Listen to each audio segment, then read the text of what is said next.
Walaupun negara Brunei Darussalam masih lagi berdepan cabaran-cabaran penularan wabak COVID-19 melalui inisiatif-inisiatif serta projek-projek yang dilaksanakan oleh Kementerian Sumber-Sumber Utama dan Pelancongan serta dengan sokongan padu dari semua pihak terutama para pengusaha, petani, peladang, penternak dan nelayan secara keseluruhannya, prestasi keluaran kasar dari industri sumber-sumber utama telah mencatatkan peningkatan yang positif pada tahun 2021 berbanding pada tahun 2020.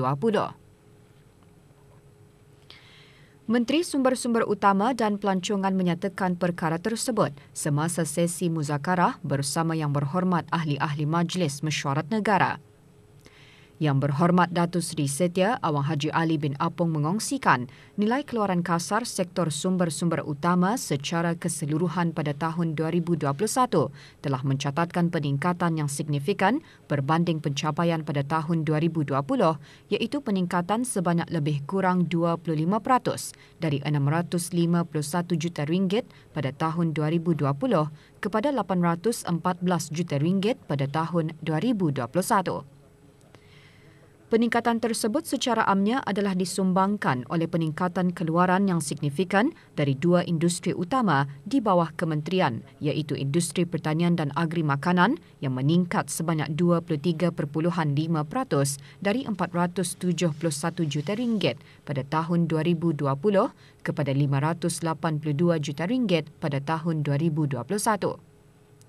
Dan industri perikanan yang meningkat sebanyak 36.7% iaitu dari RM139 juta pada tahun 2020 kepada RM191 juta pada tahun 2021. Syarikat Pemasaran Brunei Shell Sendirian Berhad BSM secara rasminya melancarkan stesen minyak Kampung Buang Sakar Mukim Lemapas. Pembinaan stesen berkenaan bermula pada tahun 2020 dan mula beroperasi pada 1 November 2021, memberi perkhidmatan kepada para penduduk kampung air. Perasmiannya disempurnakan oleh Yang Berhormat Datuk Seri Setia Dr. Awang Haji Matsuni bin Haji Hussein, Menteri Tenaga. Beberapa lokasi di daerah Tutong dikenal pasti berpotensi bagi eko-pelancongan, antaranya Galeri Lakaba Jaya di Kampung Sengkarai dan Syarikat Wirabina VCO di Kampung Tanjung Maya. Lokasi-lokasi tersebut menjadi tumpuan lawatan rombongan media bersama agensi pelancongan di negara ini semasa pelancaran produk pelancongan daerah Tutong dan juga penyampaian Asian Clean Tourist City Award. Antara aktiviti yang kami berikan kepada para pelawat ialah mempelajari cara menoreh getah dan juga cara memanggil burung dengan menggunakan sejenis peralatan. Dengan adanya program macam ini, insya-Allah dengan secara langsungnya wajib tani dapat diperkenalkan. Jadi untuk pengetahuan untuk orang ramailah nanti insya-Allah. Dalam pada itu, produk dan aktiviti eko-pelancongan di daerah Tutong yang berasaskan komuniti semakin mendapat tempat dalam kalangan pengunjung dari dalam dan luar negara. Bagi mengetahui lebih lanjut mengenai pakej-pakej produk pelancongan di daerah Tutong, brosur khusus bagi daerah berkenaan telah disediakan oleh Kementerian Sumber-Sumber Utama dan Pelancongan melalui Jabatan Kemajuan Pelancongan. Antaranya ialah Bintudoh Green Spring Resort di mana para pengunjung berpeluang menikmati buah tempatan semasa musim buah. Untuk mengadakan kegiatan-kegiatan berasaskan nature lah, berasaskan alam semula jadi lah. Sebab tempat ini adalah tempat perkebunan, jadi banyak mereka menyediakan kegiatan-kegiatan seperti team building, jungle trekking dan kegiatan-kegiatan obstacle training ataupun zip line dan akan di air juga, water paddle. Sementara itu, Eco-Ponis Garden menawarkan penginapan taman yang mengamalkan konsep pertanian mampan. Kami ada berbagai package terutama macam farm to table package orang dapat makan sini, hidang-hidang menu yang jarang mereka jumpa di sinilah. Kami punya makanan itu bukan jual tradisional, bukan jual modern, macam fusion punya makanan lah.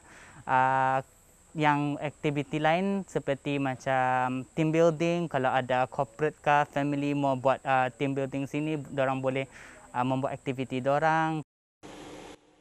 Pakej produk pelancongan yang diperkenalkan oleh Kementerian Sumber-Sumber Utama dan Pelancongan di keempat-empat daerah bermatlamat untuk mempromosikan tempat-tempat tarikan yang menawarkan perkhidmatan experimental tours yang menggabungkan produk-produk pelancongan primer, produk-produk pelancongan baru dan produk yang diungkayahkan oleh ahli-ahli Majlis Perundingan Kampung. Membantu pihak berkepentingan pelancongan termasuk pihak perhotelan, ejen-ejen pelancongan, pemandu-pemandu pelancong, penyedia-penyedia perkhidmatan pelancongan dan seumpamanya dalam menyediakan itinerari yang inklusif dan fleksibel. Mempromosikan tempat-tempat tarikan baharu yang kurang dikenali walau bagaimanapun berpotensi untuk dikembangmajukan sebagai tarikan pelancong.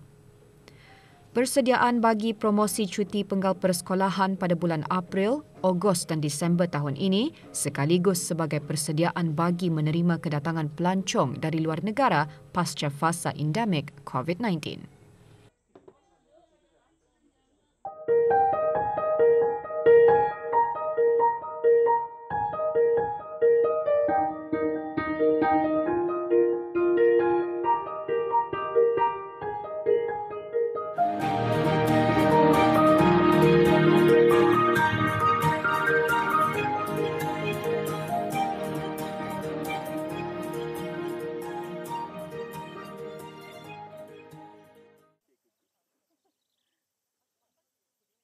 Dengan keluasan kawasan 20 hektar, seorang pengusaha tempatan berusaha menanam pelbagai jenis buah durian, pulasan, pisang, cempedak, rambutan dan longan di daerah Temburong.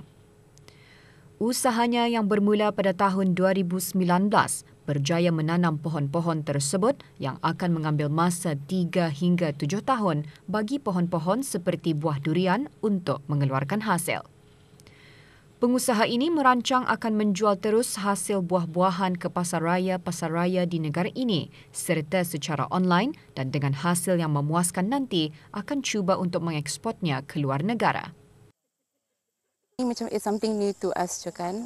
It's a stepping stone for us to macam even learn macam so every day ni macam if we macam encounter macam a few issues ke pasal tanaman itu, it's something that kami pun belajar. So usually what we do kadang-kadang itu we have to research, ask around and then after that kami rectify, kami cuba. Itu kadang-kadang it's like more on macam trial and error lah for now for kami. Sometimes cuaca dia dapat dipredict lah I would say. And then kadang-kadang macam even penyakit itu pun it comes with it juga. So there's a lot of macam technology or ways to actually avoid it. So that's why masa ni pun kami through trial and error kami cuba mengimprovekan lagi so that at least macam orangnya target kami untuk pohon itu tu berbuah pun is on time lah juga.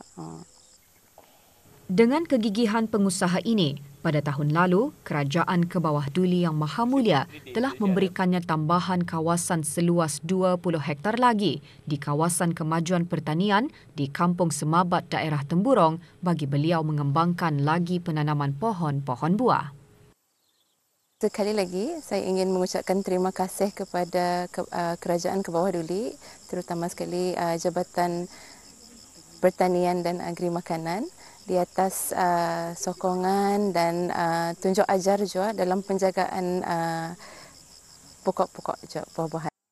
Dayang Siti Nur Syazwani menasihatkan para belia yang berminat berkecimpung dalam bidang pertanian untuk mengutamakan kelangsungan dan operasinya dan tidak mudah berputus asa jika mengalami kegagalan. So whatever it is, macam di sana sekarang, macam you'll be expecting a lot of challenges di sana. So there on, you just have to take one step at a time and then learn from it. Jangan takutkan buat mistake or don't give up and everything. So what you do is that you learn from it, improvise it and make it better. Buah anggur biasanya tumbuh di tempat sejuk. Namun berkat kesabaran seorang penanam anggur, walaupun dalam iklim tropika negara ini, pohon anggur yang ditanamnya dapat menghasilkan buah yang manis. Dengan mendapat ilham untuk menanam pohon anggur semasa berada di luar negara, siapa sangka dengan hanya memiliki rumah hijau berkeluasan 50 kali 9 kaki persegi, beliau mampu menghasilkan buah anggur tersebut. Tanpa mempunyai pengetahuan dalam penanaman pohon anggur, penduduk di rancangan perumahan negara Kampung Pancur Mengkubau ini mula menanam pohon anggur pada tahun 2015. Masa aku berjalan-jalan di Pasar Gadong, pasar hari mingguan di pertanian sana, aku nampaklah ada seorang peniaga tu ia menjual bibit anggur. Jadi aku belilah aku anggur dengan harga masa tu dalam 30 lebih ringgit macam itulah. Kemudian aku bawa balik, aku semai, aku tanam apa semua kan. Jadi daripada sanalah mulanya macam berkembang besar. Tapi semasa pembesaran tu aku belum ada pengalaman tentang tanam-tanaman yang import ni macam anggur. Pasal yang kita ketahui, yang kita lihat di mana di media atau di internet atau di mana di televisyen kan, kebanyakannya anggur ni memang hidup di kawasan yang beriklim sejuk. Jadi sebenarnya anggur ni ia boleh hidup di iklim tempat kita, di iklim tropika. Jenis-jenis anggur yang ditanam oleh Awang Azlan ialah Isabella, Glacia, Jupiter, Black Sapphire, Red Master dan Red Seedless di sebuah rumah hijau yang dibinanya berdekatan kediamannya. Menurutnya, antara cabaran utama dalam penanaman pohon anggur adalah serangga perosak. Cabaran yang utama selalu kalau nanam anggur ni, itulah kadang-kadang serangga perosak. Dulu masa aku menanam sebelum ada greenhouse ni kan, ia menghasilkan buah yang banyak. Tapi itulah kadang-kadang bila kena hujan, daun tu selalu kena serangan kutu, hama, ulat-ulat. Kadang-kadang buah tu dimakan oleh burung. Jadi sekarang ni alhamdulillah lah, masalah tu tidak timbul lagi. Aku start greenhouse ni tahun 2018. Sudah ada greenhouse ni, baru aku punya penjagaan teratur sedikit lah.